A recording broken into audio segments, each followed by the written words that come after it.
before we go over the camera I use, the lenses I use, the music, the color grade, the most important thing about any sort of project like this is the story. And as the filmmaker who was my job was to direct, to film, to edit, to color grade, everything. The most important thing that I had to do was to just be curious. And for me to tell the best story, you have to be curious about what you're filming. In this case, it was Jeremy. You know, I asked so many questions about why do you do this specifically, or how do you get this specific color, or how long does it take to paint this painting? You know, all of these things for you as the filmmaker to understand is gonna help allow you to understand what you're documenting. As a filmmaker, our job sometimes is to be personal and to have a connection with whoever we're documenting and have some sort of interest.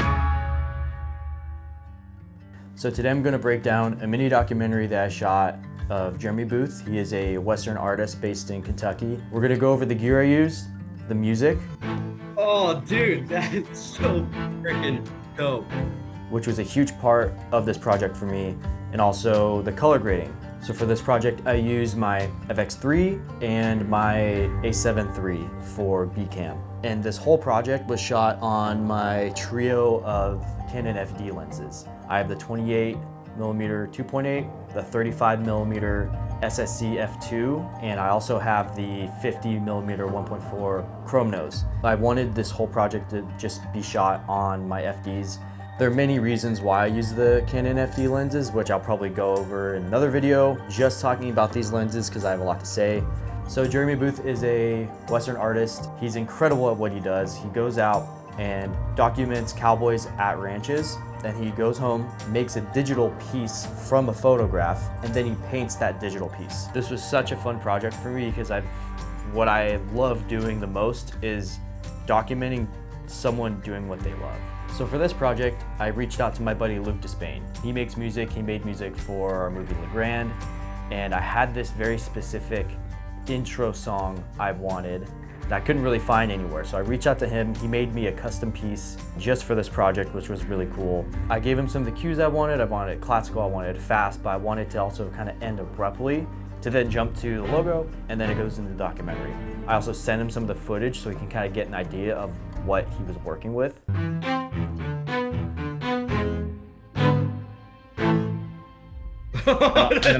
Awesome. It's so awesome. I'll kind of finesse it a bit because right now it's just a cello, right? So one idea that I had was to have it go into something. So it's like,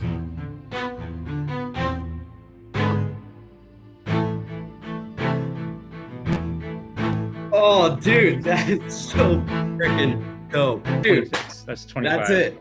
That is freaking awesome. How do you make it, like, you know when it's a violin and it's like barely touching the string, it's like you can hear the scratches. Yeah. That's let's play with that idea too.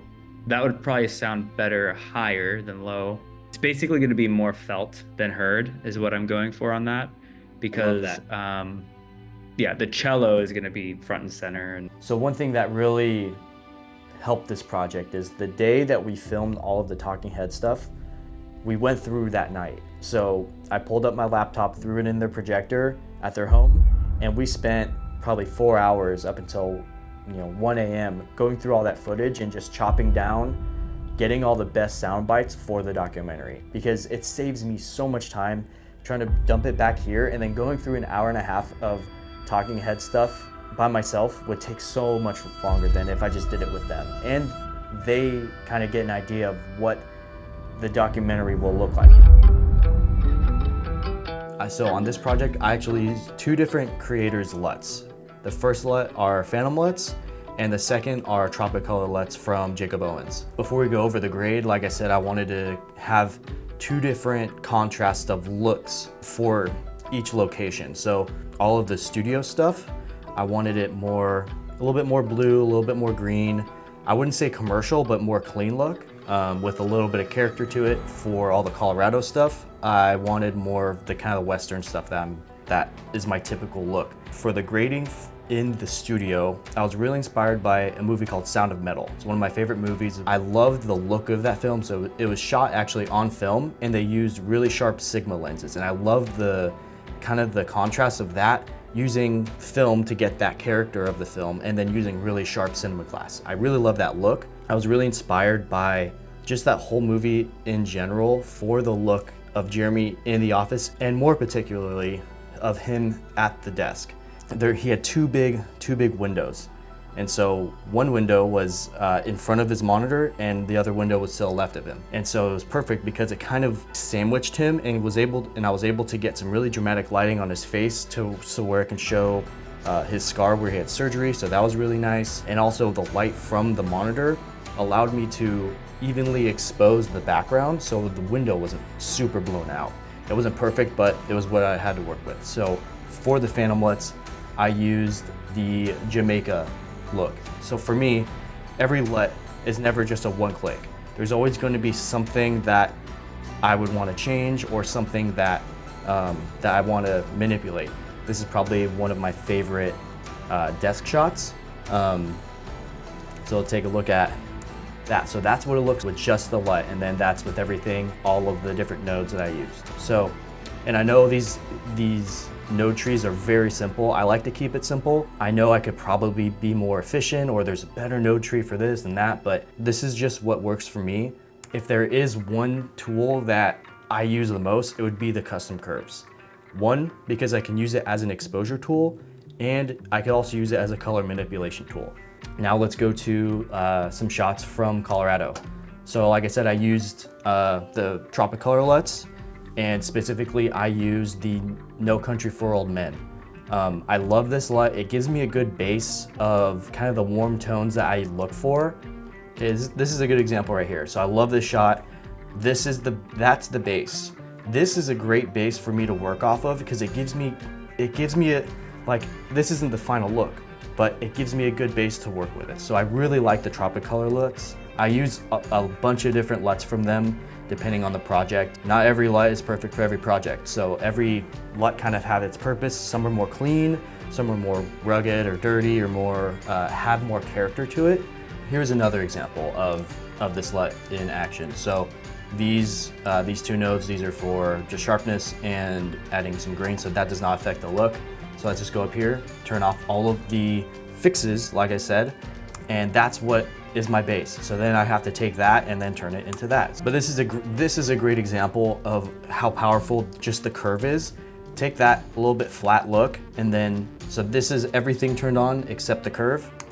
Now look at that. So like I said, the curves for me is my most powerful tool. I'm not a professional colorist. I just know exactly what I want out of my images, and I know how to use the tools that will get me there. And so let's take a look at the project. So this is the entire documentary right here.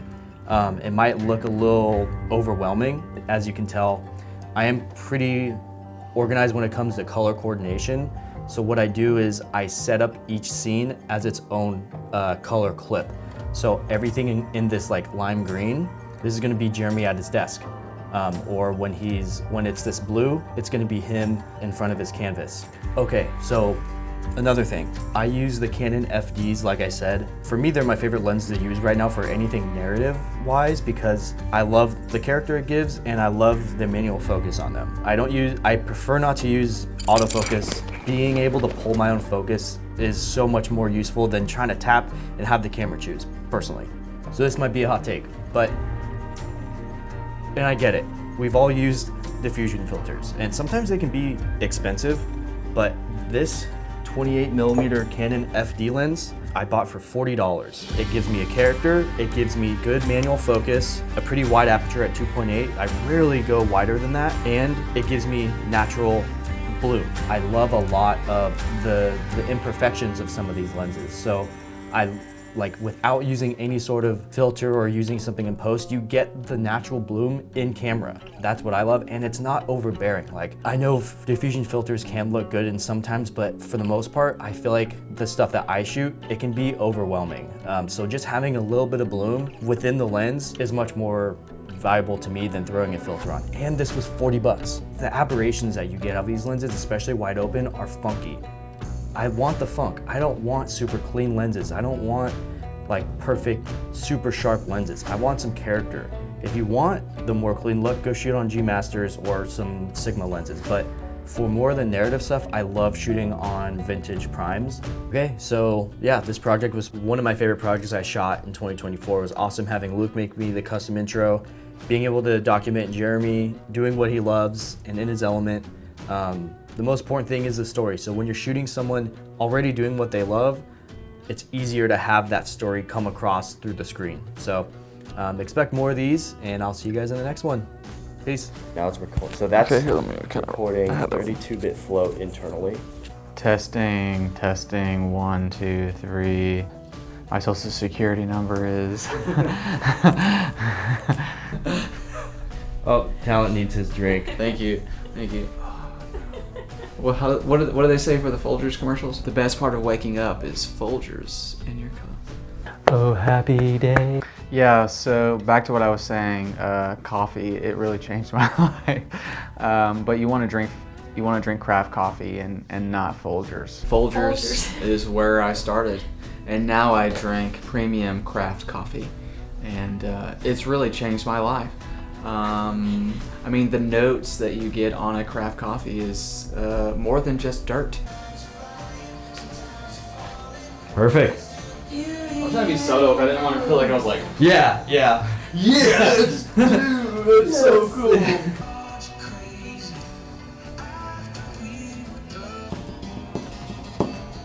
Don't bite your lower lip.